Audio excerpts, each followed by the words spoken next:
ಶೇಂಗಾ ಚಟ್ನಿ ಪುಡಿ ಮಾಡುವ ವಿಧಾನ ನೋಡ್ಕೊಂಬರೋಣ ಬನ್ನಿ. ಚಪಾತಿ ಜೊತೆ ರೊಟ್ಟಿ ಜೊತೆ ಸೂಪರ್ ಕಾಂಬಿನೇಷನ್ ಇರುತ್ತೆ. ಹಿತಾಂಕ್ಷಿ ಕಿಚನ್ ಬ್ಲಾಗಿಗೆ ಸ್ವಾಗತ. Please subscribe my channel. ಮಾಡುವ ವಿಧಾನ ನೋಡ್ಕೊಂಬರೋಣ ಬನ್ನಿ.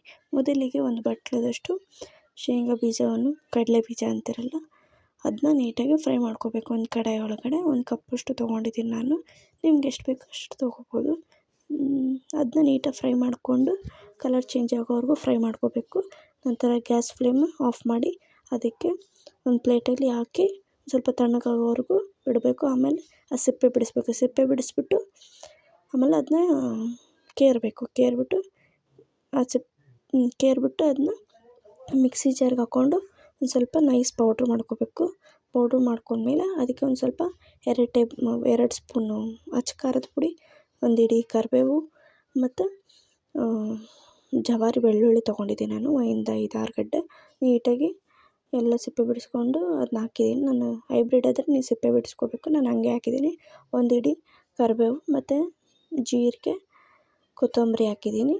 ಇದನ್ನ ನೀಟಾಗಿ ಪೌಡ್ರ್ ಮಾಡಿಕೊಂಡು ಚಪಾತಿ ಜೊತೆ, ರೊಟ್ಟಿ ಜೊತೆ ಸೂಪರ್ ಕಾಂಬಿನೇಷನ್. ತುಪ್ಪ ಹಾಕ್ಕೊಂಡು ಚೆನ್ನಾಗಿರುತ್ತೆ.